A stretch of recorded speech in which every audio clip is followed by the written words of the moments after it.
más cerca de ti.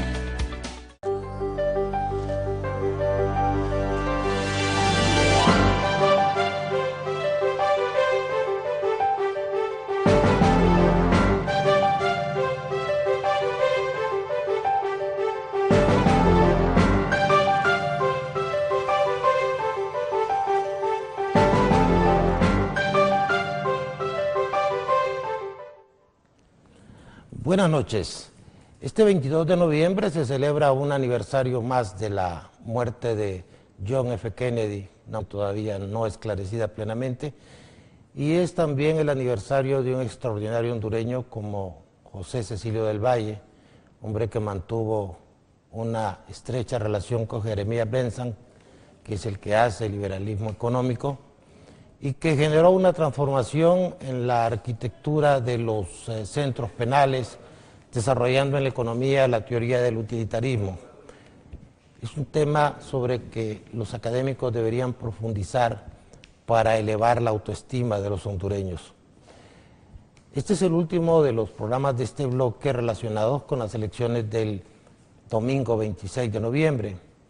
Para analizar las características particulares del proceso desde el punto de vista científico-académico, nos honran tres extraordinarios profesionales. Don Edgardo Rodríguez, profesor universitario, politólogo, analista y periodista también.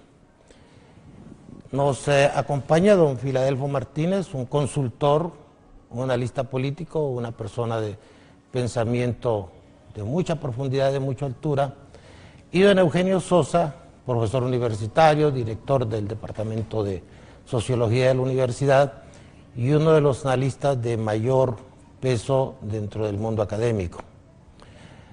Recién comentaba que después de los acontecimientos políticos del 2009, la Universidad de Vanderbilt hace un estudio en Honduras e identifica a Honduras como el país que más respalda la democracia.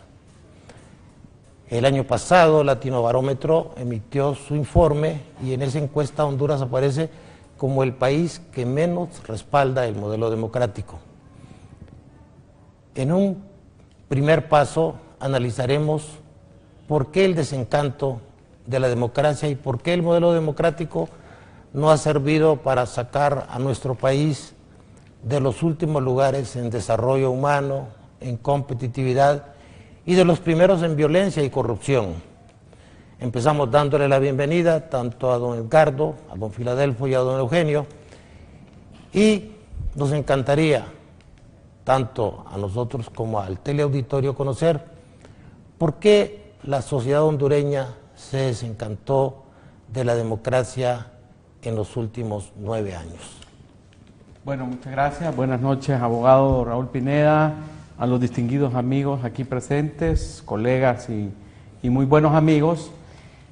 En efecto, ese es un aspecto del sistema político que merece la pena estudiar más a fondo. ¿Por qué a partir del año 2009 el ciudadano hondureño va, digamos, manifestándose cada vez más desconforme con el desempeño del sistema democrático? Creo que eso está en directa proporción con varios aspectos. Uno, la pérdida de credibilidad en los partidos políticos, de todos los tintes ideológicos que hay en Honduras. Creo que la clase política hondureña ha entrado en una profunda fase de, digamos, de decadencia, de crisis, de falta de valores, falta de una visión de mediano y de largo plazo del país. Y la gente lo sabe, lo percibe, lo ve, lo palpa, lo siente, y eso hace que obviamente la gente vaya desvalorizando cada vez más la política y la democracia como sistema de vida.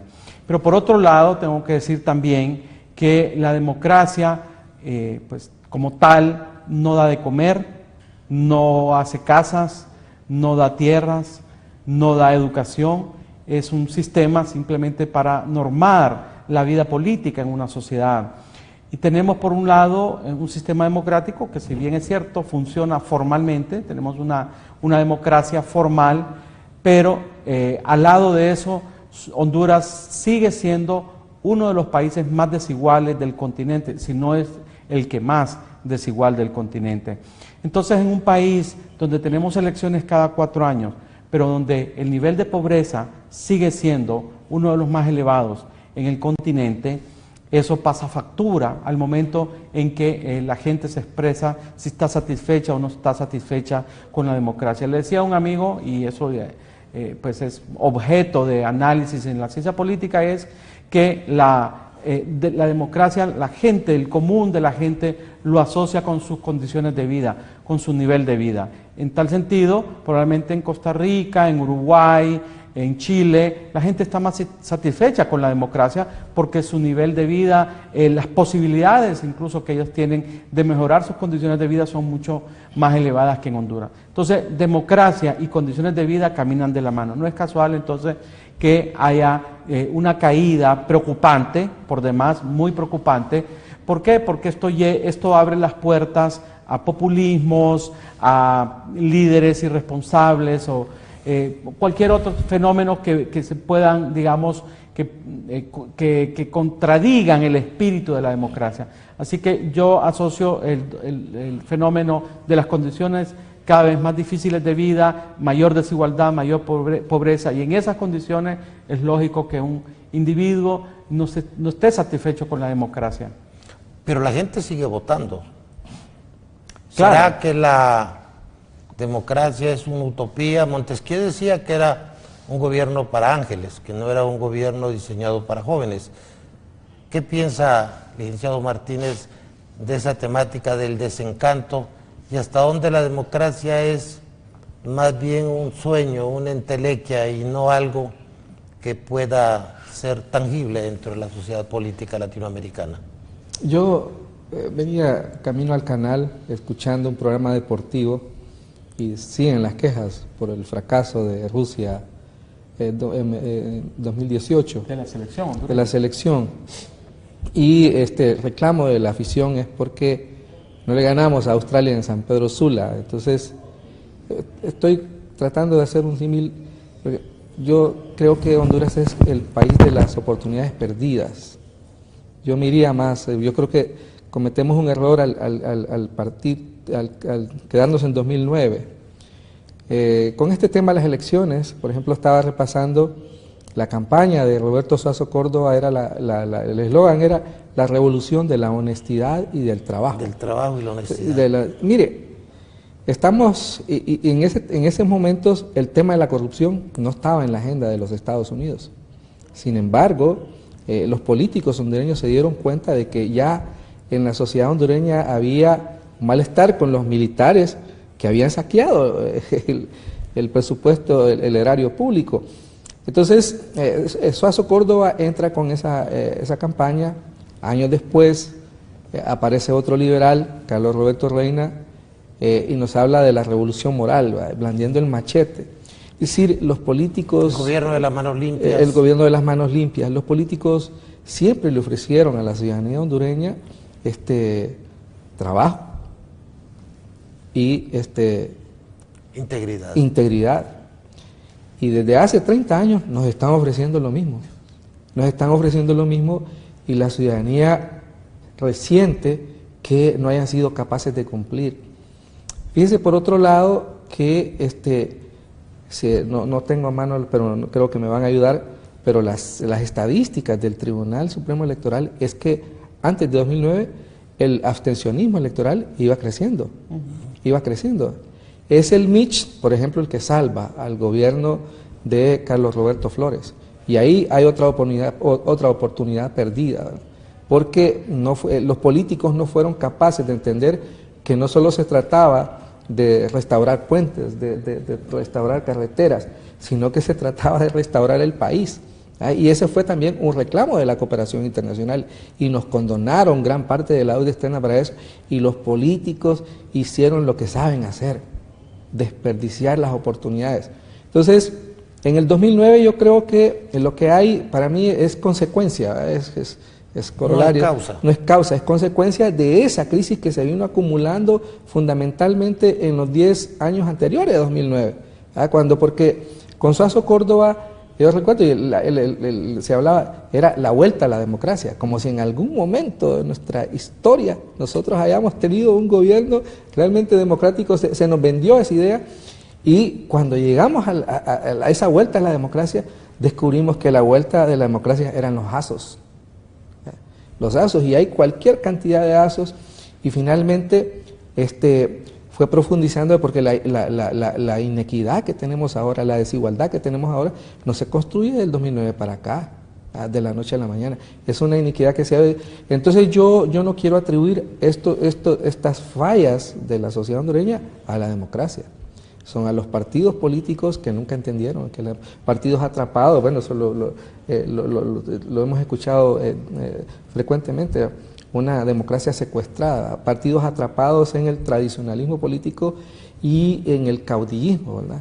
Que son, yo diría, los factores claves para entender por qué la ciudadanía ahora está profundamente descontenta, y sobre todo ahora que nos siguen ofreciendo las mismas ofertas de hace 30 años, pero sin mucha claridad de cómo la van a cumplir. Y si las pinceladas folclóricas del presidente Suazo, recuerda usted cuando mandó a pintar de rojo las aceras, los puentes. Así es. ¿Verdad? Un rojo de un tono verdaderamente agresivo, intenso, ¿verdad? Y hablaba de los cheles y los colorados, ¿verdad? Sí, y después militarizó la sociedad hondureña. Los liberales, que tenían la fama de ser un partido abierto, ¿verdad?, son los que dejaron en manos de los militares la responsabilidad de implementar la política de seguridad nacional. Yo mismo estuve en el exilio, ¿verdad? Por un gobierno liberal. Tres estuvieron en el exilio. No, yo no. Entonces estamos hablando de eso, ¿verdad?, de un gobierno liberal, ¿verdad?, que se compromete con la política imperial, ¿verdad? Y cede. Entonces, por eso es que ya en esta época, digamos ya en la década de 1990, cuando se hablaba del tema del neoliberalismo, uno no era claro, no era claro las diferencias entre el Partido Nacional y el Partido Liberal, ¿verdad? ¿Y ahora son claras? Sí. Yo creo que sí, el partido... ¿En el orden ideológico serán claras las diferencias? En el orden ideológico, y yo tal vez adelantándome, un tema, por ejemplo, que hay en esta campaña electoral es que fíjese que no está el marco ideológico del debate. Fíjese que el tema que estamos debatiendo es lucha contra la corrupción, seguridad. Y esos problemas se resuelven fortaleciendo la institucionalidad pública. Y el fortalecimiento de la institucionalidad pública está por encima de los aspectos ideológicos. No está en el discurso de ninguno de los líderes políticos el tema de la inequidad, el tema de cómo resolver. Esos temas es más trabajo, aunque sea trabajo con una alta dosis de precariedad, ¿verdad? Entonces, ese es por eso es que la gente no se cree el cuento de la democracia, ¿verdad? Pero la lucha anticorrupción es la vaca sagrada del siglo XXI, en el mundo. Lo mismo encarcelan un funcionario en China, en Corea, en Costa Rica, 2 o 3 presidentes en El Salvador. Solo aquí no pasa nada. ¿Será eso un implante sugerido o impuesto por los que ostentan y detentan el poder político? ¿O será que la gente ya se cansó de la corrupción y surge por generación espontánea? No, por eso insisto, desde 1980 el tema está ahí. Los gobiernos militares fracasan precisamente por la corrupción. El soborno bananero. Fue creciendo, yo diría, en la sociedad hondureña la conciencia de que la corrupción... Pero lo que se da digamos ya en el siglo XXI es que esa aspiración de la sociedad hondureña encuentra eco en la política imperial, ¿verdad? La política imperial también, y ahí yo creo que por eso es que Estados Unidos no se inventa las cosas, ¿verdad? Responde a una necesidad política, y Estados Unidos en ese cambio, un poco para marcar diferencia en los cambios que impulsó el gobierno de Jimmy Carter, por ejemplo, que Jimmy Carter hablaba de combatir dictaduras y de promover la democracia, Pero Estados Unidos, los gobiernos que suceden ahí, Jimmy Carter, se dan cuenta de que eso también es un error, porque abre unas puertas que pueden ser muy peligrosas para Estados Unidos. Entonces, para controlar a estos gobiernos, introduce el tema de la corrupción. Y el tema de la corrupción significa entonces poder negociar con gobiernos que potencialmente pueden ser, digamos, rebeldes, aunque no rebeldes, se pueden resistir a ciertos dictados de la política norteamericana. Pero ¿cómo será de grave la situación que cuando el Banana Gate que usted menciona, Eli Black, que fue el que pagó el soborno, Así es. se suicidó? Así es, se suicida. Y aquí muy rápidamente pusieron en la cárcel al ministro de Economía. Hoy no pasa nada. Profesor Sosa, ¿por qué los hondureños han dejado de respaldar tan fervorosamente el modelo democrático? Yo creo que hay varios aspectos, algunos aquí totalmente coincidentes de lo que se han planteado. Y Edgardo empezó con un tema que normalmente se ha debatido, es qué es lo que hay que pedirle a la democracia. Y ahí hay varios niveles, ¿verdad? El nivel más básico, liberal, digamos, es que la democracia lo que le garantiza son reglas de alternabilidad, competencia y ejercicio del poder. ¿Cómo cambiar un gobierno sin acudir a las armas? No, yo creo que la idea de lo bueno de la democracia es que una de las garantías es poder quitar un gobierno sin la necesidad de las armas, sino con las urnas. Que ese gobierno que sale acepta eso porque está seguro que puede volver al gobierno, y la oposición acepta que ese gobierno porque está seguro que puede llegar y luego pasa esas condiciones. La esencia de la alternabilidad es esa, es la garantía del cambio de uno y otro gobierno. Pero quiero retomar así rápidamente para no, por lo menos, varios aspectos. Entonces, en esto que la democracia hay que pedirle las reglas, es lo mínimo que se le puede pedir a la democracia. Uno de los grandes pensadores, citado mal a veces desde la crítica, es Schumpeter, planteó eso, ¿no? La democracia no debe garantizar procedimientos. Ahora, en algún momento, y Edgardo lo retoma al final, también dijo, pero estos procedimientos necesitan ciertas condiciones sociales.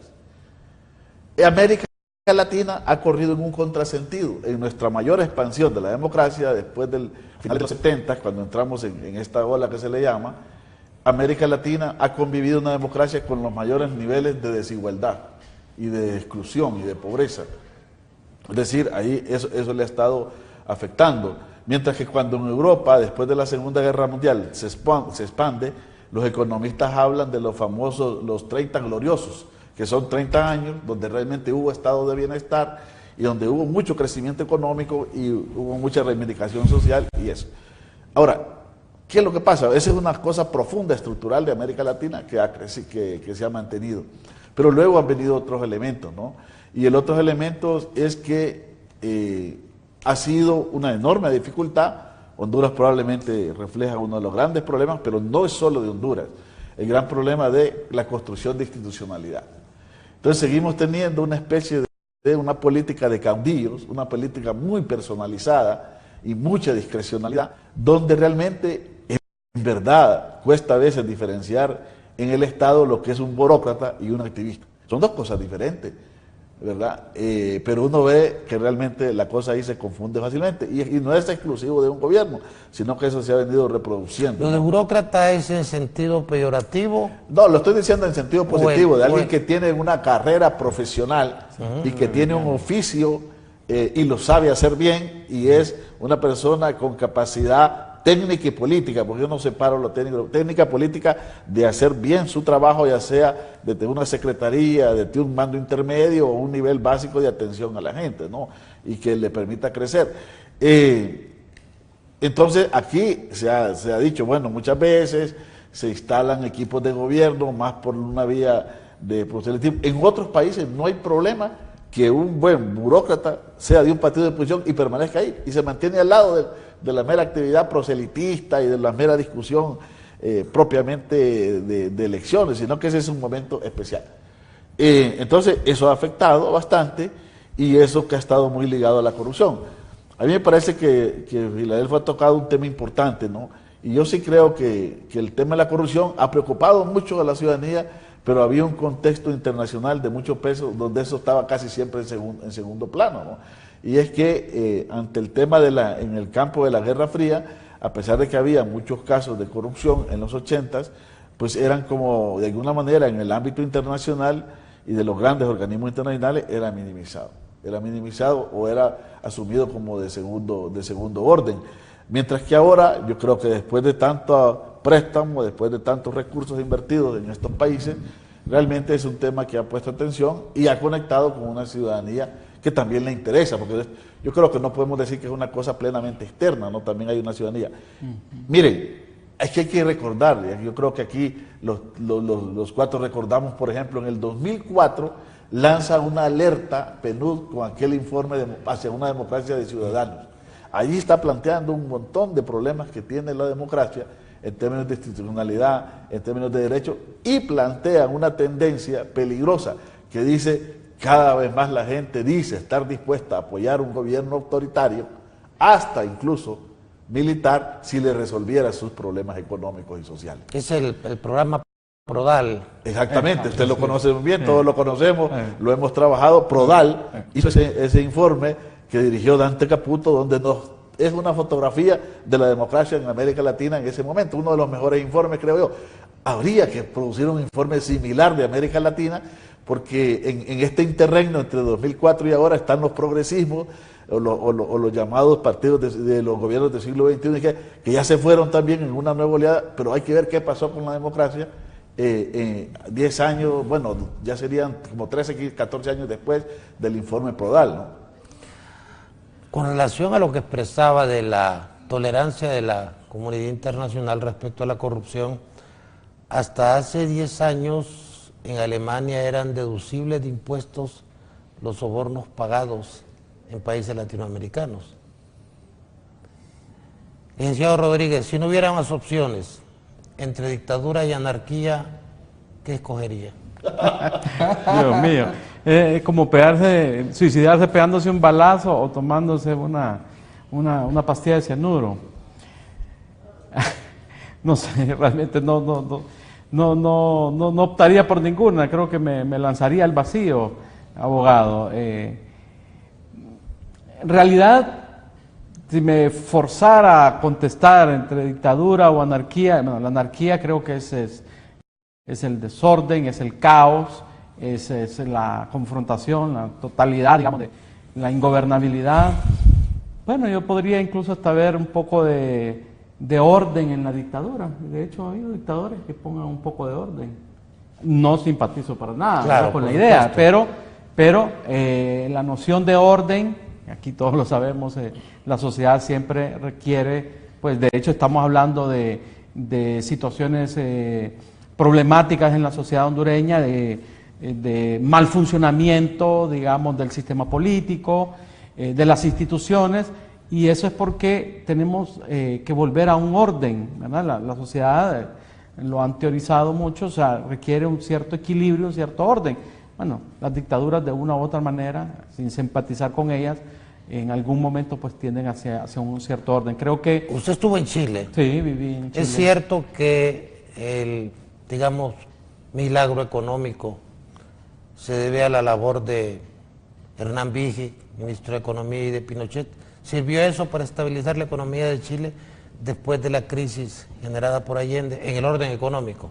Tan es así, tan cierto es lo que usted acaba de decir, abogado, que la concertación, cuando hay el retorno a la democracia,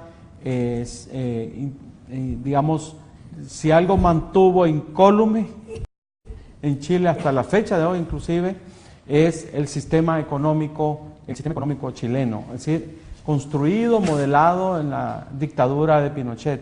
Definitivamente hay muchos estudios sobre eso. Yo nunca escuché quejarse a mis profesores o a mis amigos intelectuales chilenos, quejarse de por lo menos los fundamentos del desarrollo económico chileno. Sí, ciertos aspectos de desigualdad, ¿verdad? ¿Y derechos humanos? Claro, por supuesto. El tema de derechos humanos es una cuestión que divide a la sociedad chilena. Esa es una cuestión muy clara. Pero, por ejemplo, en el tema de la educación, sí es algo heredado de la época de la dictadura. La dictadura eliminó, por ejemplo, la gratuidad de la educación superior por el concepto del mercado y dejar que fueran las fuerzas del mercado que también dominaran en la educación superior. Pero sin duda alguna la dictadura militar en Chile sentó las bases del desarrollo económico y del gran despegue del Chile de hoy. Algunos ajustes, algunas incomodidades, sí, como el tema de la educación superior, pero lo fundamental de la economía chilena se estableció, vale decir también, porque no vamos a ignorar el pasado de la sociedad chilena, una sociedad con unos altos niveles culturales, educativos, desde muchas generaciones atrás de la época de la dictadura. Entonces tenía como ciertos aspectos que, potenció y que puestos en su lugar pudo la dictadura, y recordemos que el modelo neoliberal se ensayó uno de los primeros países, sino que el primero fue Chile, donde se desarrollaron todas las ideas de los Chicago Boys. ¿Y funcionó? Claro que sí, funcionó definitivamente. Chile es hoy, un país con indicadores de desarrollo social y económico, indicadores de primer mundo. Es una sociedad, muy potente, una economía potente, con una intelectualidad de primer mundo, con una clase media muy robusta, con necesidad de hacer ajustes, que es lo que se ha encargado un poco, con dificultades, tengo que decirlo, la Concertación y los partidos progresistas chilenos les ha costado mucho, pero sin duda alguna le resultó el modelo, es un modelo que incluso atrae a muchos inmigrantes bolivianos, peruanos, incluso algunos argentinos, ¿verdad? Y venezolanos. También, o ahora venezolanos, ¿verdad? Pero Chile es un país con un altísimo nivel de desarrollo y de oportunidades, que eso es lo importante. Yo creo que acá también el tema de las oportunidades. Honduras tiene entre las cosas que estamos diciendo, ese gran vacío. Cuando una sociedad no le da oportunidades a sus hijos de estudiar, de acceder a buena salud,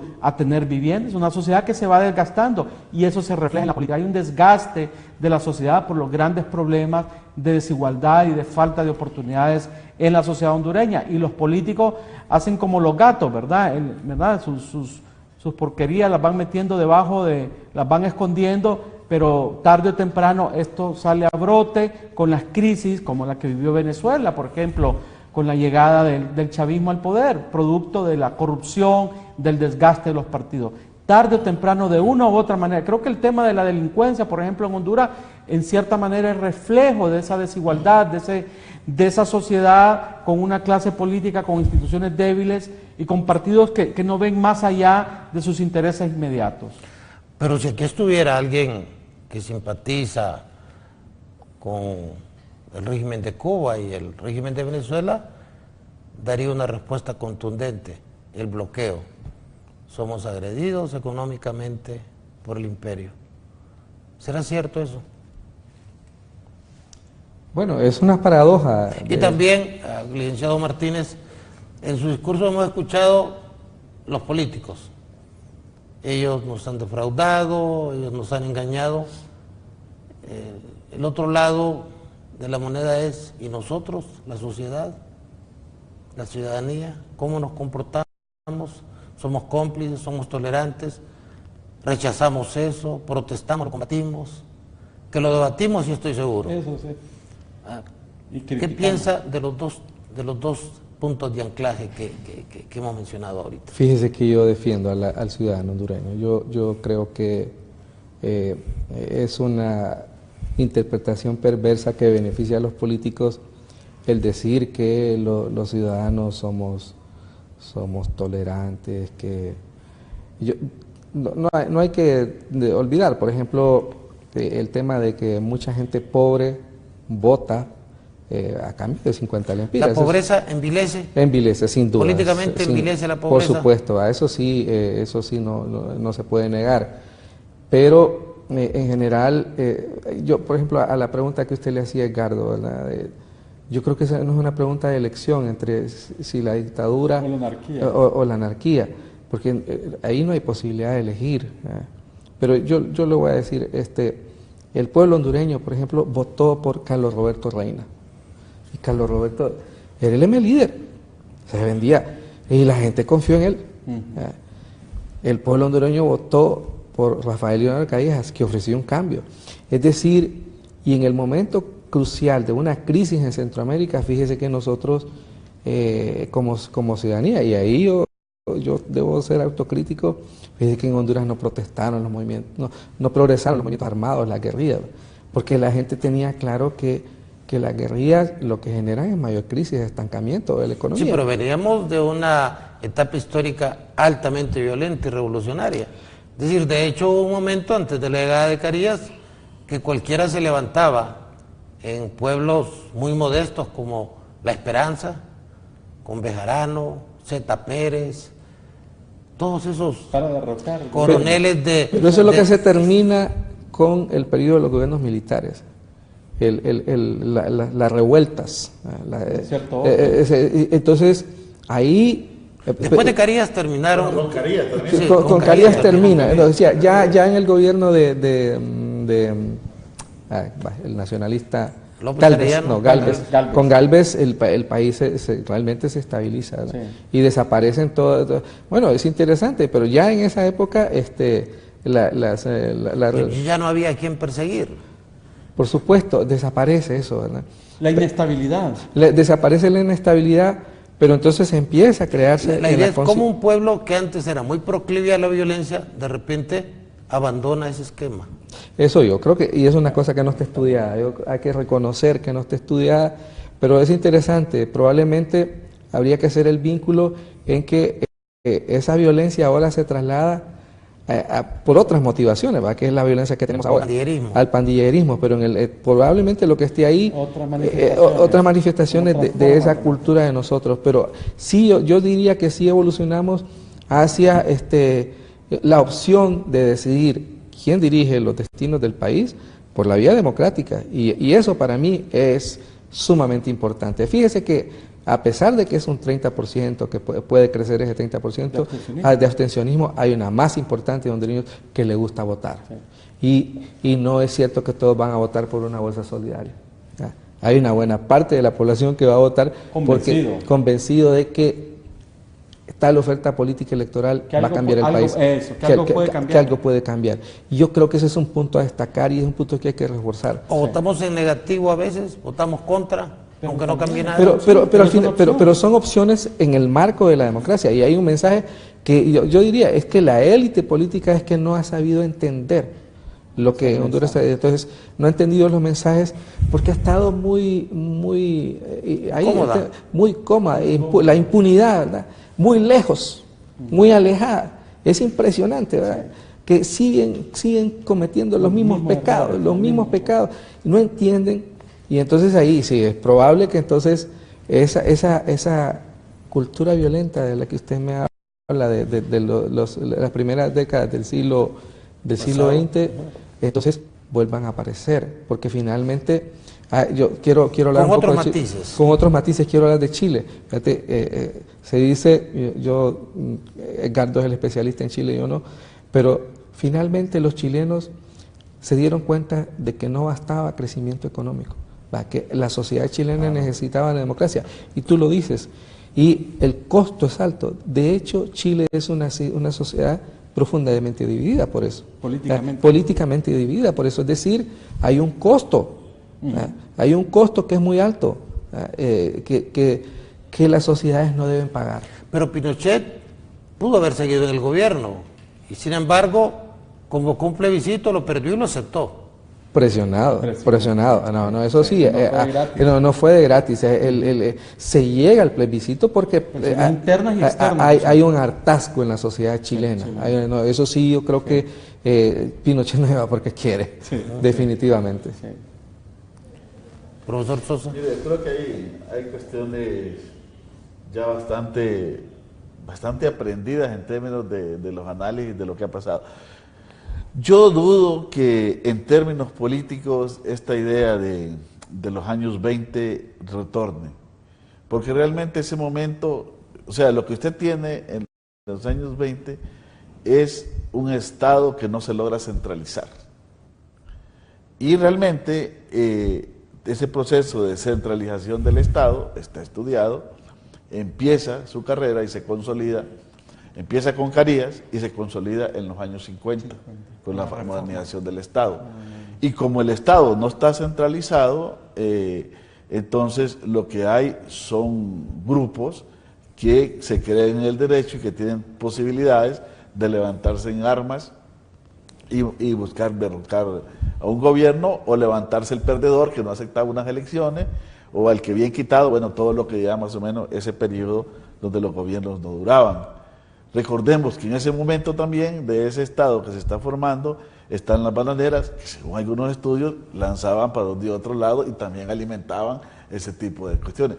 Eso difícilmente, ese tipo de levantamientos no, salvo lo que se da en los años 60, 70 en Centroamérica, que son guerrillas, ya es otra cosa, que son luchas revolucionarias y enfrentamientos contrarrevolucionarios, donde ¿qué le pueden decir otros países a Centroamérica? Con la experiencia de Guatemala, con la experiencia de Nicaragua, con la experiencia de El Salvador. Pero esa etapa, lo que coincide todo el mundo hoy es que se agotó también, que la etapa de como una salida, de buscar cambio por esa vía, y finalmente, bueno, lo que está haciendo les está costando a Colombia, pero Colombia, que son los que persisten, están convencidos que tienen que llegar a un acuerdo y silenciar todo ese tipo de armas y entrar a la vía cívica electoral. Yo les digo a los estudiantes en sociología, la política es probablemente uno de nuestros grandes problemas, pero ahí está la solución, en la política. Porque no hay otra institución que pueda conducir una sociedad como es un país o un Estado, como es un país o una sociedad que el Estado. Si nosotros queremos que el país cambie, tenemos que tener un buen Estado, y un buen Estado significa buenos gobernantes, bien conducido, buenos partidos para que lo puedan gobernar. A mí me parece que el gran problema es que hay dos extremos que se han movido en América Latina. El neoliberalismo, o sea, necesitamos que crezca la economía, pero cuando crece y existe una extrema concentración de la riqueza, eso termina dañando la sociedad. Porque un país que logra crecer económicamente, pero lo termina concentrando, entonces termina dañando la sociedad. Hace poco pasaron las elecciones en Chile, y hay una nueva, todo el mundo acepta, ahí los que están investigando, que hay una nueva generación que dice, Chile creció, pero un momentito, ahí estamos, las clases medias estamos perdiendo derechos, estamos deteriorando algunas cosas.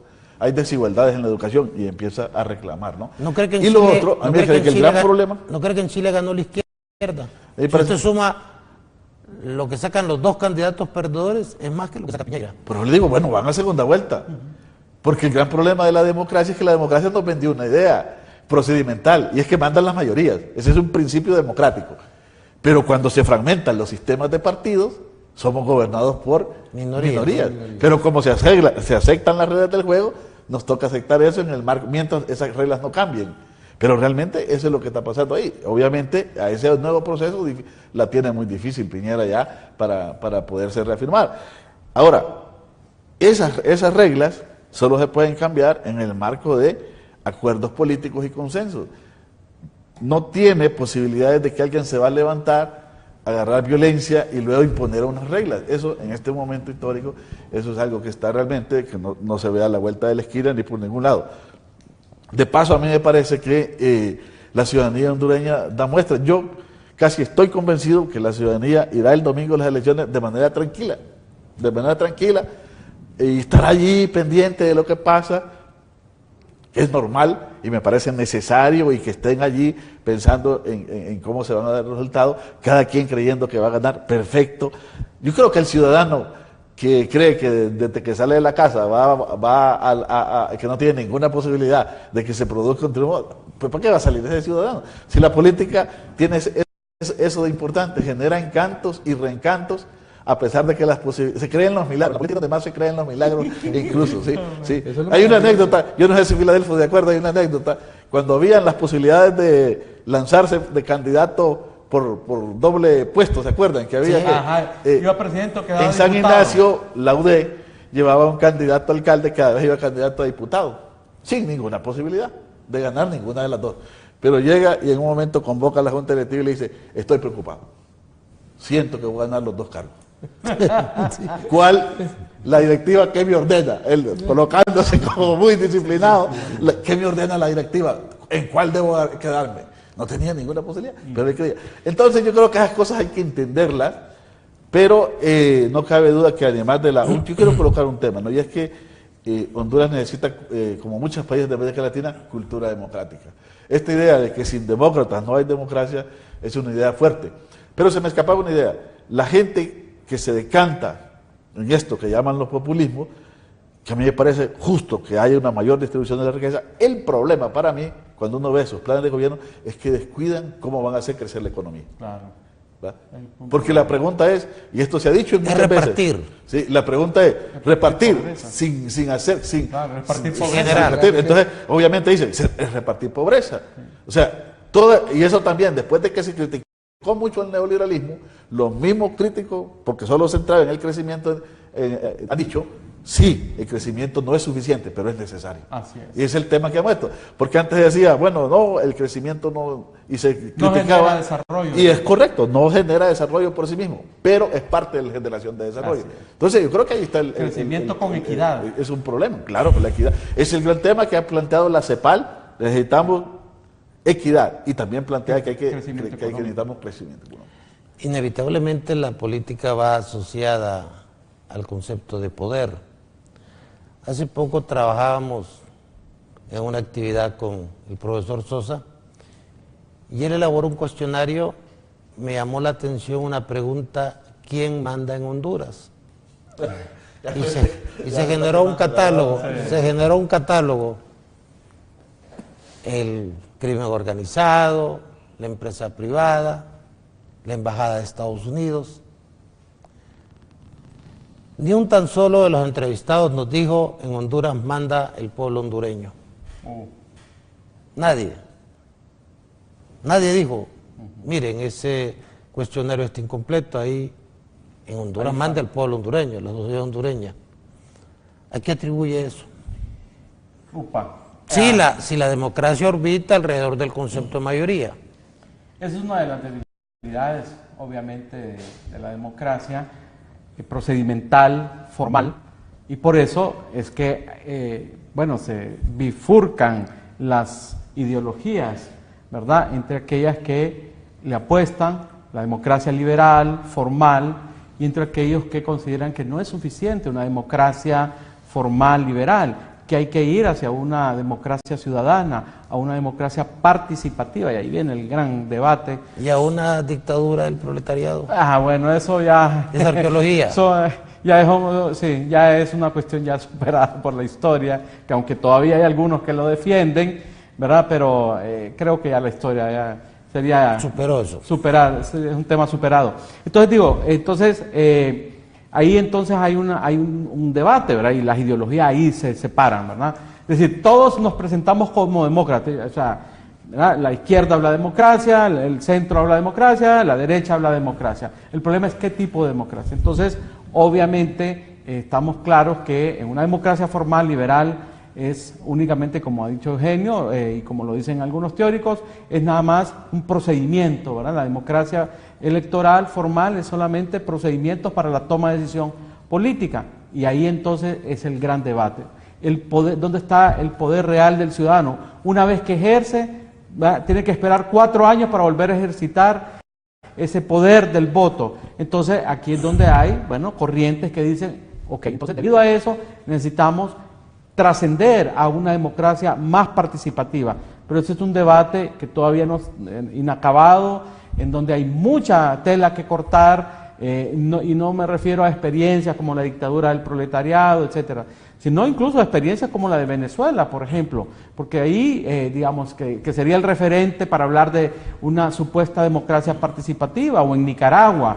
Entonces uno se pregunta, ¿realmente manda el pueblo venezolano? En Nicaragua manda el pueblo nicaragüense, en Cuba manda el pueblo cubano, ¿quién manda? Entonces ese es un debate inacabado, muy difícil ese concepto de que gobierne el pueblo y que el poder está en el ciudadano, que el poder está en el pueblo.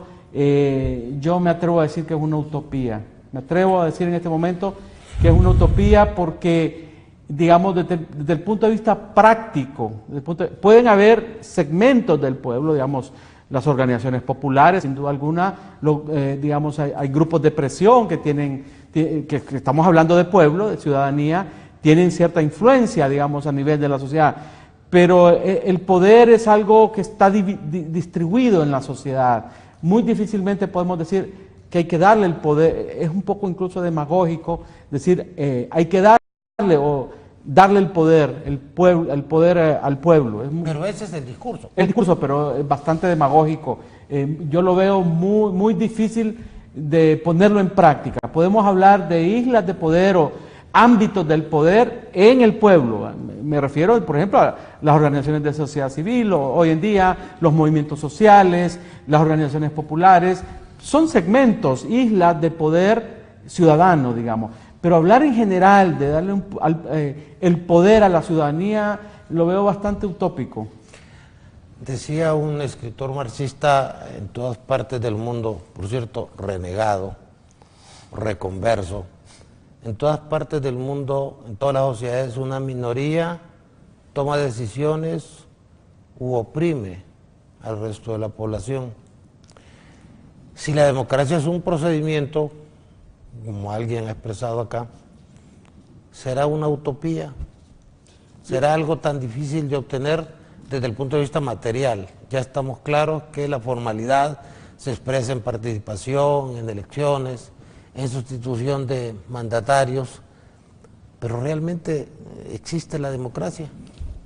Yo diría que es una paradoja Ricardo, yo no sé, está muy timorato, pero Nicaragua la consigna era Comandancia General ordene, ordene. En Venezuela era más o menos parecido el discurso. Ahí no habían medias tintas, ¿verdad?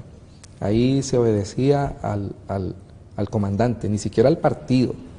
Por eso es interesante ver en Nicaragua cómo el proceso revolucionario, no ahora. Sí, no, el proceso revolucionario, y ahora vemos cómo desaparece el Frente Sandinista, porque precisamente el Frente Sandinista es cooptado por la familia Ortega y reprime inclusive a sus antiguos ex camaradas. Yo me atrevo a decir que en América Latina quizá Uruguay, Chile sean modelos en los que porque fíjese que como el pueblo delega en sus representantes, pero yo dándole seguimiento un poco a lo de Chile, es que los políticos chilenos se cuidan de cómo va a ser la reacción de la ciudadanía frente a sus decisiones. No es casual que el político más popular entre los demócratas hoy sea un exguerrillero, Pepe Mujica, precisamente porque Pepe Mujica representa eso de que él no concentra para sí un poder que él está convencido que está en manos de la ciudadanía, del pueblo. Pero de ahí usted ve en Estados Unidos, en México, el poder está en manos de una élite. Y quizás países en los que uno está muy lejos, Finlandia, Islandia, es donde la democracia en donde esos países se acercan a esa utopía de democracia que uno tiene. ¿Por qué? ¿Por la educación? Fíjese que creo que en gran medida no es por la educación. Yo aquí voy a ser muy ortodoxo. Es porque el desarrollo de las fuerzas productivas en esos países llegó a tal nivel. Pues es que yo creo que ese fue lo que volvimos a la dictadura. Es en aquellos países donde hay alto nivel de desarrollo de las fuerzas productivas, donde el obrero, porque es capaz de tener conciencia del poder. Y usted se fija que es más difícil construir democracia en países débilmente de bajo desarrollo. Entonces ahí es donde usted me pone esa disyuntiva: o quiere la anarquía o quiere... Eso es imposible, es una locura. Es la pregunta en Suecia, por ejemplo. No se concibe. No se concibe esta pregunta en Suecia. Debería cerrar este programa. Sí. Mire, sobre esos en breves minutos empezaremos a platicar con el profesor Sosa del proceso electoral hondureño y hará algunos comentarios sobre lo expresado por Filadelfo. Vamos a un cambio y regresamos brevemente.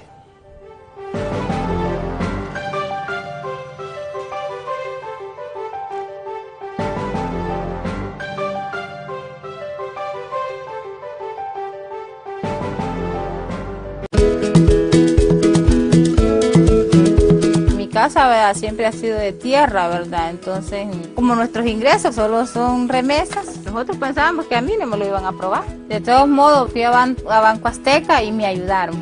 Era mi primer crédito, entonces ahora nosotros estamos felices, ¿verdad? Llegué a la casa, abracé a mi mami, le contamos todo, pues a ver cómo había sido. Este es el resultado, ¿verdad? De unión, ¿verdad? Como familia. Hemos vivido, ¿verdad? Momentos muy felices, demostramos que todo se puede, ¿verdad?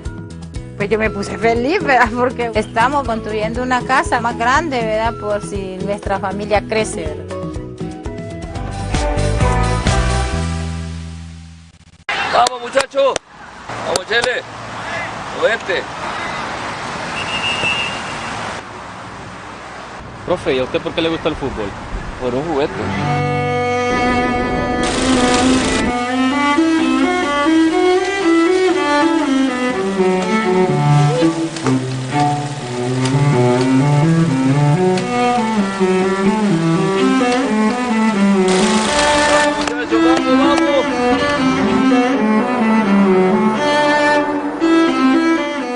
Dona un juguete y así estarás regalando una sonrisa y una ilusión a los niños de escasos recursos.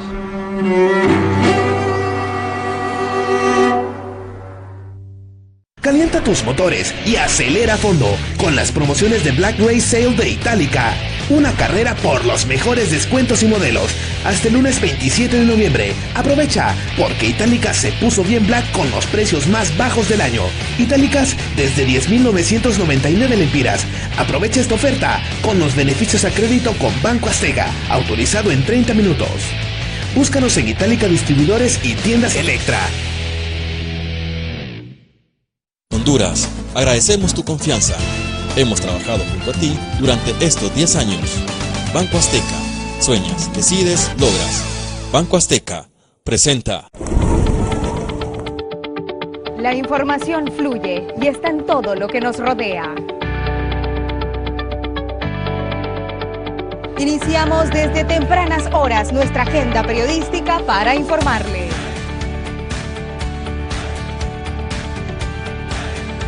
Con un gran equipo de periodistas, camarógrafos, equipo técnico, para brindarle a usted calidad e inmediatez.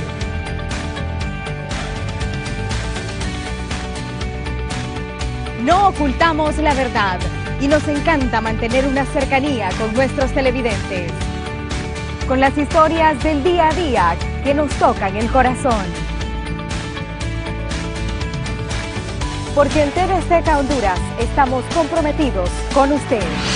Hechos Meridiano con Marlene Allen, lunes a viernes a las 12 del mediodía por TV Azteca Honduras en el 44, más cerca de ti.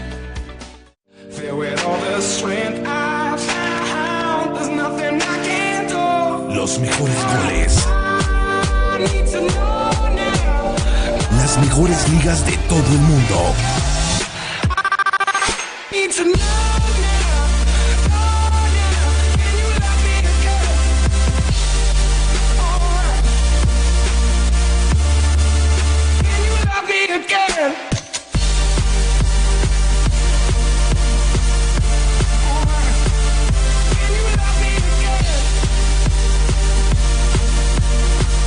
Deporte Caliente, lunes a viernes, 7 de la noche, porque en TV Azteca Honduras compartimos la emoción.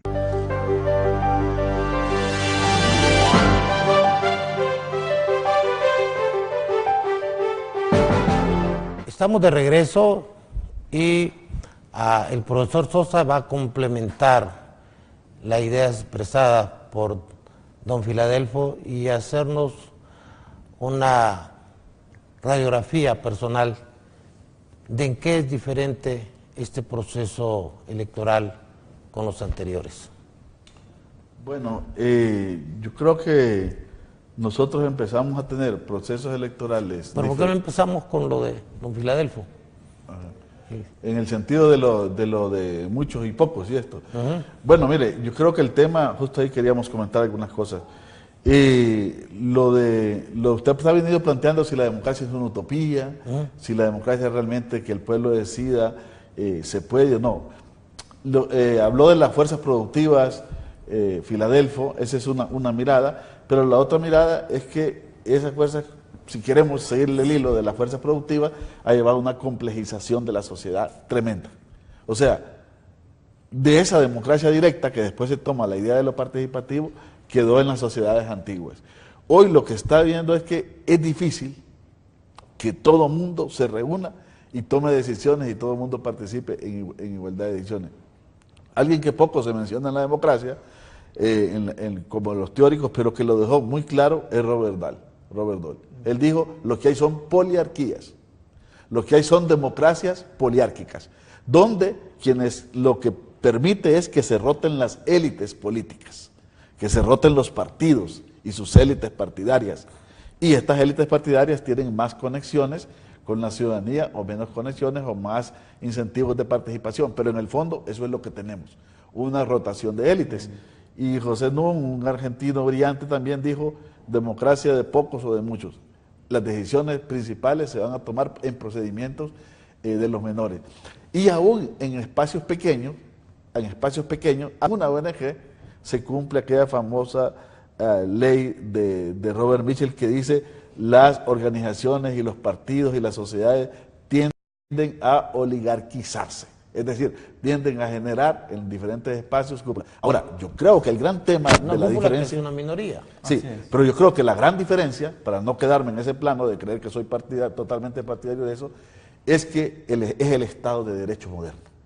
Porque eso, aunque yo no pueda estar tomando todas las decisiones, ni poder participar de ellas, en momentos graves, sí yo puedo como ciudadano acudir en los mismos procedimientos hasta llegar a la justicia y hasta lograr que se enjuicie a alguien de poder, aún sin necesidad de ir a la guerra ni a un movimiento social, como ciudadano incluso, en la democracia más liberal. Yo digo, voy a un tribunal y digo, eso es ilegal, propongo que se revise y eso se puede revisar y se puede revertir. Pero la médula del Estado de Derecho es que nadie está por encima de la ley. Exactamente, entonces yo creo que el gran problema, aquí hemos hablado de la desigualdad social y la desigualdad económica, que es la más evidente, pero se nos olvida y pocas veces hablamos de la desigualdad ante la ley, que es una de las más graves, porque esa desigualdad ante la ley lleva a la desigualdad ante la justicia. Y cuando alguien me decía el otro día, lo peor que le puede pasar de repente a una persona sin poder es tener que acudir a la justicia frente a un poderoso, porque prácticamente está perdido. Entonces yo creo que ese es un tema grave. Yo creo que debemos de discutir más la democracia en términos republicanos. Como nosotros no tenemos trayectoria de Estado de Derecho, de separación de poderes, nos cuesta poner la doctrina política de la República, que es la que más se acerca a estos pesos y contrapesos que se mencionan a veces, pero que más que de la teoría democrática vienen de la teoría de la República, de cómo se organiza. Así como se declara, Honduras se declara como una república, como muchos otros en Grecia, estados. Donde dicen que se inventó la democracia, en poblaciones de 10.000 habitantes votaban apenas 500, los demás eran esclavos, mujeres no propietarios, metecos, no propietarios. En ese modelo de Estados Unidos, en su independencia, cuando habla de que todos los hombres son iguales ante la ley, realmente son los hombres. Los esclavos, los negros, las mujeres están fuera. ¿Dónde ha existido la democracia entonces? Bueno, yo creo que en ese sentido se ha ido ampliando la ciudadanía. Recordemos, los movimientos han ampliado la ciudadanía, las luchas sociales han ampliado la ciudadanía, porque también hay algo, cuando uno analiza la historia de la democracia, han sido historias controversiales y muchos grupos que no tenían la condición de ciudadanía solo lo logran después de tremendas luchas, donde las élites se sensibilizan y en su competencia política terminan aceptando. Porque usted se imagina que se quisiera mantener excluidas a las mujeres al 50%, pues cualquier nueva fuerza política o movimiento que dice, no, tienen derecho y en una nueva sociedad, pues eso sería todo un movimiento potente para que se les tiene que conceder tarde o temprano, como se hizo a lo largo del siglo XX y fueron adquiriendo los derechos. Pero las mujeres siguen excluidas, han habido algunas concesiones. La Iglesia Católica. Yo digo que siguen excluidas, pero siguen menos excluidas que antes. Sí, porque tenemos dos opciones. O creer que no ha cambiado. Aquí normalmente nos movemos en dos esferas. Nosotros como cuando los hondureños, las hondureñas comenzamos. Sí, o nos gustan los dualismos extremos. O creemos que no ha cambiado nada, o creemos que todo está perfecto. No, ha cambiado. Yo creo que ha cambiado producto de un trabajo permanente de las mujeres. Ha cambiado mucho realmente. Hay varios aspectos que ya no se puede tratar así. Y otros grupos están en ese elemento. Está como decir que no cambió la política, los movimientos por los derechos civiles de los negros. Cambió radicalmente. Cómo ver la política en los Estados Unidos, ¿no? Y cómo negociaron y llegaron a acuerdos. Pues hoy, y alguien me dirá, ¿siguen excluidos los negros en Estados Unidos? Sí. Pero hay diferencias sustantivas, ¿no? Yo creo que es importante que no olvidemos los procesos históricos cuando hablamos de procesos electorales, porque caemos en dos elementos. O todo está bien, o todo se inventó y todo es nuevo ahora, ¿no? Eso tiene que ver con la perfectibilidad, creo yo, de la democracia, que es algo, la democracia es un... Ricardo, hay algo interesante, hay un tema que resulta fascinante. Modelo republicano, Estado de Derecho, que son tangibles. Sí, así es. Y democracia, que es una cosa medio etérea. Es etérea. Sí. ¿Cómo mira eso? ¿No cree que el discurso debería ser fortalecer el modelo republicano, fortalecer el Estado de Derecho, y de repente la cereza del pastel sería eso? Yo escribo en lo que han dicho algunos que dicen, necesitamos discutir en América Latina la necesidad de un Estado democrático de derecho. Porque finalmente es el Estado el que ejerce Los el poder. españoles dicen Estado constitucional y democrático de derecho, y algunos le agregan social.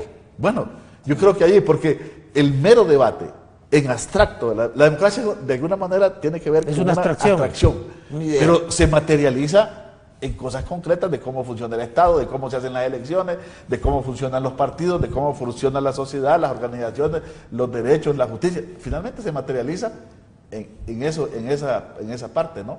Lo demás es una discusión importante porque es el sustento digamos, que está es como un cemento que está en todo lo demás, de lo concreto, pero lo concreto es importante. Nosotros, mientras no tengamos estados de derecho y estados modernos y estados eficientes, la democracia va a ser precaria siempre. Y que tus derechos están ahí, el problema es que la democracia, como se redujo a lo meramente electoral, entonces... ¿Pero un concepto relativo a la democracia? Todos hablan de democracia. Por supuesto que es Los relativo. dictadores hablan de democracia. Así es, y cada quien tiene una idea de la democracia. Pero entonces, porque siguiéndole el hilo de lo que plantea Eugenio, el Estado de Derecho significa que yo tengo obligaciones y derechos. Y esas obligaciones y derechos los ejerzo diariamente. No ocurre lo mismo con la democracia. La democracia es un discurso que sale a flote en periodos de campaña electoral, pero luego usted se olvida de la democracia. Luego los políticos se olvidan de las obligaciones que tienen con la ciudadanía, y la ciudadanía sigue sin derechos. Entonces, por eso es que es importante analizarlo desde esta perspectiva. ¿Y la ciudadanía hondureña reclama sus derechos, cumple sus deberes? Por supuesto que no. Bueno, también es una respuesta que no puede ser absoluta. Yo creo que también en eso hemos evolucionado, pero estamos muy lejos de una ciudadanía activa, así, respetuosa, porque el Estado de Derecho no solo es para los políticos, es para todos, claro. Es para todos, y entonces ahí es para el ciudadano. Y ahí sí creo que el Estado de Derecho es un sistema de seguridad para proteger sus derechos frente a los poderosos, un sistema de seguridad. Aquí se habla mucho de la ley como un recurso retórico, pero en el fondo son sistemas para salvaguardar los derechos del ciudadano. Y eso me retrotrae la idea, si la sociedad hondureña mayoritariamente no reclama sus derechos, mucho menos para que cumpla todos sus deberes, y hablo de mayoritariamente, en esto no hay criterio, ¿no seremos un poco obesos, un poquito tolerantes? Yo creo que hay un poco de pereza. Ve el caso de la reelección en Paraguay, en Guatemala. Me metieron fuego ahí el Congreso. En Honduras fue tardía la reelección y tibia. Sí, tiene que ver con la cultura del pueblo hondureño, tiene que ver con la historia misma, ¿verdad? La historia de la que hemos hablado, la historia política, la fragmentación del Estado en algún tramo, la segregación del territorio. Hay muchos aspectos en los cuales Honduras no se parece con los hermanos de Guatemala, que lo tenemos al lado. O los traumas fueron tan fuertes que quedamos... Esa es una interpretación, ¿verdad? Que vivimos una etapa tan traumática, en los primeros 20, 30 años del siglo XX fue tan traumático que decidimos ser mucho más tolerantes, no generar estos conflictos. Pero dejar hacer, dejar pasar. En parte tiene que ver con eso, pero creo para volver al concepto del ciudadano hondureño que, digamos, todavía no participa, no reclama, hay cierto acomodo, digamos, tiene que ver con el nivel educativo, digámoslo claramente, el nivel educativo, digamos, la cultura, la cultura política. La violencia desde la... No, pero estamos hablando de la participación ciudadana, digamos, decir, del ciudadano reclama o no reclama en Honduras, no que decimos que... No reclamas porque está la violencia desde las élites. Pero en otros países hay violencia de las élites y la gente se moviliza y reclama. Por eso digo, o sea, aquí hay una serie de factores culturales, ideológicos, de condiciones de pobreza, estoy de acuerdo. Hay temor en la sociedad hondureña, vertebrado con lo que dice don Filadelfo. Temor a expresarse. A expresar, a reclamar por la represión. Yo veo, hay jóvenes en la universidad que salen, no tienen temor, hay movimientos sociales que reclaman sus derechos, pero son ciertos segmentos. Creo que en general el hondureño, la sociedad hondureña es una sociedad poco conservadora en su actuación, es decir, calculadora incluso me atrevería a decir, ¿verdad? No somos de ese tipo de país, de sociedad que sale a la calle rápidamente. Quizás en los últimos años, después del 2009, sí hay un poquito más de respuesta contestataria de ciertos sectores de la ciudadanía. Pero el hondureño en general, es una persona, digamos, bastante que prefiere observar, es muy calculadora, no se deja ir de un solo, ¿verdad? A uno le ha tocado, digamos, participar en grupos. Cuesta mover a la gente en los barrios, por ejemplo, para reclamar, para trabajar, para hacer trabajo comunitario. Cuesta. El hondureño cuesta un poco involucrarlo en las cosas. ¿Y en qué país no? No, hay países que son mucho más... ¿Qué piensa de eso, don Filadelfo? Yo discrepo. Yo creo que los ciudadanos somos más o menos parecidos en todos los países.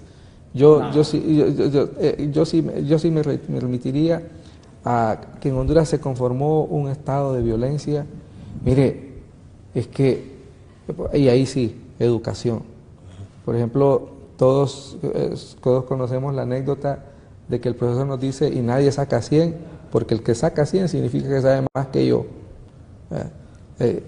Y eso se lo enseñan a uno en el colegio y se lo repiten en la universidad. Y luego el tema es que usted no consigue trabajo, los jóvenes no consiguen trabajos si no están alineados. Entonces hay un esquema de violencia que atrofia, pero sí, a pesar de eso, y aquí yo sí que voy a algo muy repetido, pero el mejor ejemplo, el más reciente, es los indignados. Mire, esa cosa surgió de la nada. Y fenómenos como los indignados es lo que a mí me permite decir, no todo está perdido. El ciudadano hondureño, lo que pasa es que ahí sí, probablemente no sea calculador, sino sea prudente, ¿verdad? Porque fíjense que apoyaron las marchas de los indignados y cuando vieron que aparecieron los mismos de siempre, la ciudadanía hizo un movimiento retrógrado. Retrocedió porque es sumamente desconfiada. Y eso para mí también es positivo, es un síntoma de rebeldía, solo que de otra manera. Y vamos a decir, porque estamos hablando en Paraguay, es que el liderazgo en Paraguay encabezó una lucha contra la reelección. El liderazgo de la oposición en Honduras se confabuló. Se confabuló. Entonces la ciudadanía dijo, ¿para qué voy a dar una batalla si los que dicen que están en contra de la reelección están entendiéndose? Entonces yo creo que hay que profundizar un poco más para entender al hondureño. ¿Qué hace diferente, profesor Sosa, este proceso electoral de otros? Bueno, yo creo que en los últimos 2 procesos electorales son diferentes a los anteriores, por lo que yo he venido planteando que hay un proceso de reconfiguración del sistema de partidos políticos. Eso empieza a cambiar y un proceso que no se ha cerrado, y probablemente hay que ver los resultados de estas elecciones y empieza a cerrar, porque normalmente después de la implosión del Partido Liberal con el golpe de Estado de 2009, se presentaban 3 escenarios que podrían terminarse de solidificar o agarrar mixtura. Una opción era que un elemento que puede darse es que se convierta un partido con mucha capacidad de mantenerse en el poder, muy fuerte, con partidos que no logran ser competitivos y se mantienen fragmentados. Es casi como una idea de un gobierno de partido único con muchos fragmentos. Hay un sistema de eso. Partido hegemónico. Sí. La dictadura perfecta. Dos, de Vargas es que Llosa. surja un realineamiento de un nuevo bipartidismo. Ya vimos que un partido no sobrevivió, que emergió con fuerza electoral, digo, no con fuerza organizativa, que es PAC. PAC no sobrevivió. No voy a discutir aquí ahorita, hay muchas cosas podríamos conversar, pero no sobrevivió. No sobrevivió a la reconfiguración. Ha quedado libre, que seguramente esta idea de la alianza le evita, aun cuando pierda, no salir tan debilitado como pudo haber salido, se va a mantener, pero sigue siendo una gran interrogante para mí el Partido Liberal. El Partido Liberal, ¿dónde se va a colocar realmente? Porque después de las primarias se generó una ficción, y es que era segunda fuerza, si ya había sido segunda fuerza en el 2013 en la primaria. Partido Liberal porque hay una carga histórica, un partido que ha gobernado tanto y que desde luego de la noche a la mañana ya no tenga posibilidades inmediatas de gobernar, sus bases le presionan, la dirigencia está ahí. Eso está todavía en un proceso de cambio, decían, eso va a ser muy importante de cara a la democracia hondureña y a futuros procesos electorales. Pero yo me quedo con una frase que a mí me gusta mucho y por eso la repito, de Torres Rivas. Las elecciones hondureñas después de 2009 dejaron de ser aburridas. Me parece que dice algo. Filadelfo, ¿qué hace diferente este proceso de los que históricamente hemos celebrado? Que es más evidente que el modelo entró en crisis y que no se puede seguir con... Cuando habla del modelo... el modelo económico, el modelo político... el modelo político electoral. El modelo político electoral, más que el modelo económico, porque, aunque sin duda están entrelazados, pero es el modelo político electoral. Ese esquema, Eugenio, yo coincido con él, y no está resuelto el problema si el bipartidismo está definitivamente agotado. Probablemente, y esa sea una novedad, que se pueda recuperar. Y eso lo hace muy interesante. Lamentablemente, como decía al principio, en esta discusión política no están los temas de fondo desde la perspectiva ideológica. ¿Cómo reconstruir este Estado? ¿Cree que el consumismo y la pobreza, o esa dicotomía consumismo-pobreza, debilitó el componente ideológico? Más que el consumismo, yo diría que el fracaso, el fracaso de una utopía, o de cómo se conformó la utopía socialista. La utopía socialista. Definitivamente es un éxito del marxismo cuestionar el capitalismo, pero la alternativa hasta el día de hoy, y en gran medida, porque una falla para mí original del marxismo es ese divorcio con la democracia. Ese divorcio con la democracia llevó a que los proyectos que se ensayaron fracasaran. Entonces esa es una gran debilidad de la izquierda, y por eso la izquierda ahora está patinando, porque no tiene respuestas. Y los países donde la izquierda prospera es porque acepta el capitalismo. Ese es el ejemplo de Chile, de Brasil en su momento, y de Uruguay. Dicho de mejor manera. Dicen que el camino más corto para llegar al capitalismo es el socialismo. China. ¿Y usted qué piensa, don Edgardo, respecto a lo que hace diferente este proceso y cuál es su prognosis de lo que viene para el futuro en Honduras? Coincido totalmente en lo que plantea Eugenio, en esta reconfiguración del sistema de partidos, pero que todavía está en proceso de configuración, ¿verdad? Es decir, todavía no sabemos si va a terminar en un partido hegemónico, vamos a ir a un bipartidismo, un nuevo bipartidismo o un sistema de 2 partidos y medio, no sabemos todavía.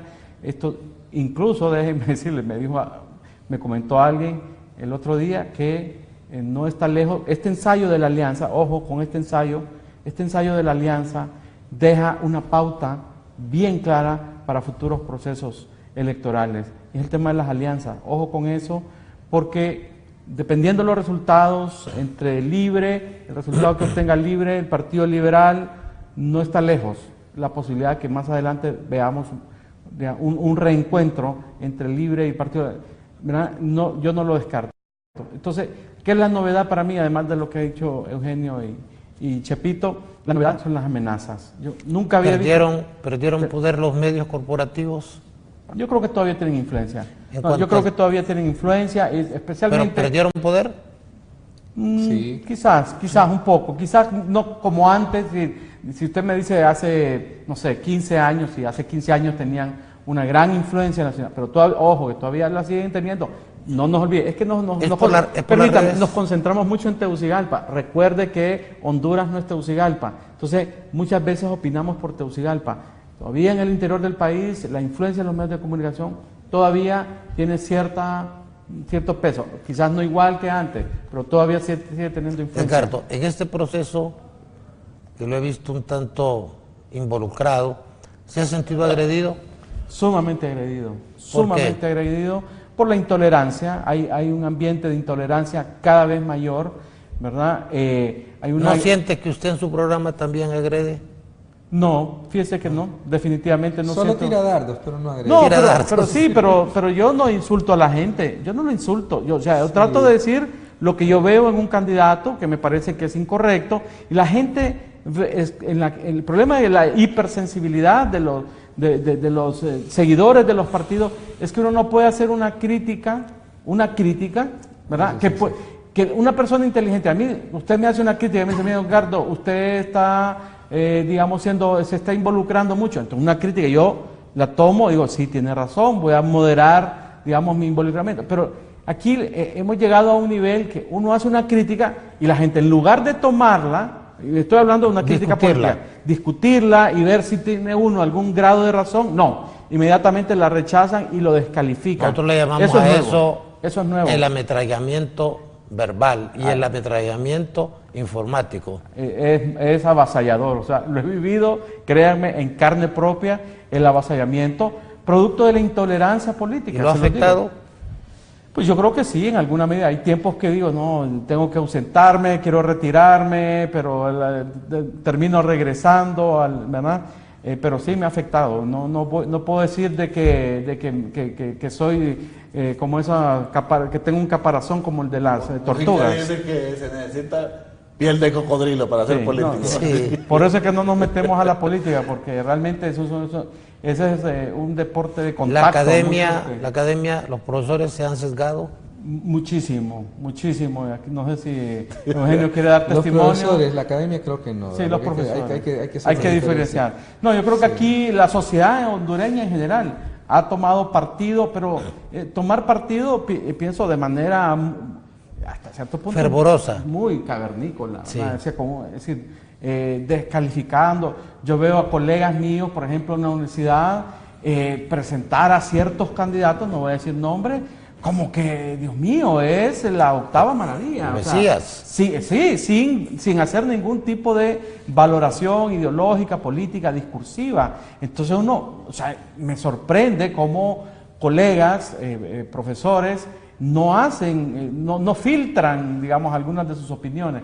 Entonces sí, yo creo que somos producto de esta sociedad, de este momento, una sociedad que está en ebullición, está en crisis, está en búsqueda. Yo siento que la sociedad hondureña está como en búsqueda de un camino, de una ruta, pero que no la encontramos, ¿verdad? Que todo el mundo quiere encontrar la puerta, pero que no la encontramos.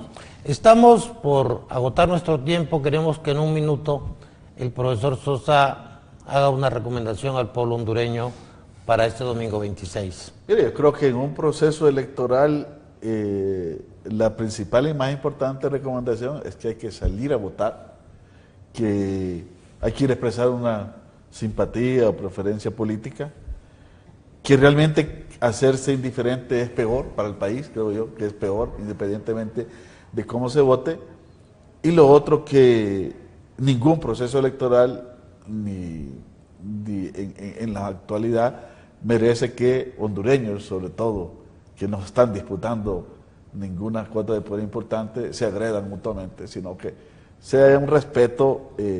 La democracia debe ser un combate de ideas, ¿verdad?, de estar en acuerdo, en desacuerdo, pero por ningún momento llegar a, digamos, a agresiones. Yo creo que no es la tendencia, y repito, yo miro que, y siento que va a haber una tranquilidad en el ejercicio del sufragio. Alguien dice, tanta tranquilidad me da miedo. Don Filadelfo, un mensaje final. Igual, en El Salvador creo que 100.000 muertos por toda esa guerra. Y mire usted que tienen una democracia parecida a la de nosotros. ¿Y el costo? El costo, lo mismo pasa con Nicaragua. Y yo diría que después del 26, es el 27 pues, y el país seguirá siendo el mismo. El país seguiremos demandando el Estado de Derecho. Gane quien gane, ese sigue siendo el gran desafío de la sociedad hondureña. Entonces, como yo comparto con Edgardo, con Eugenio, hay que ir a votar. Don Edgardo, su mensaje en un minuto. Bueno, pues llamar a toda la gente a no prestar atención a algunos intentos de atemorizar. Hay que ir a votar temprano, con tranquilidad, como dicen los amigos acá. Y bueno, a ver las transmisiones de radio, de televisión, y ahí seguir las incidencias. Y lo importante es que, ¿qué va a pasar después? Tenemos que ser más activos desde la academia, desde los medios de comunicación, desde las organizaciones de sociedad civil, para lo que viene, ¿verdad? Para esa recomposición política, social, económica de Honduras. O sea, Honduras todavía es un país que no termina de encontrar el entendimiento, el diálogo, la concertación, para que todos nos sumemos en este esfuerzo. Así que a estar pendiente de lo que viene después. Solo la democracia formal se va a ejercitar el domingo, pero lo que viene después es mucho más importante. Bien, amigos, este fue nuestro último programa. Esperamos en el futuro tener oportunidad de interactuar con ustedes. Hoy hemos disfrutado de un extraordinario ejercicio intelectual y de una muestra tangible que se puede platicar todavía en Honduras, y que la suprema ley, el supremo valor, el máximo objetivo debe ser la paz de la nación. Buenas noches.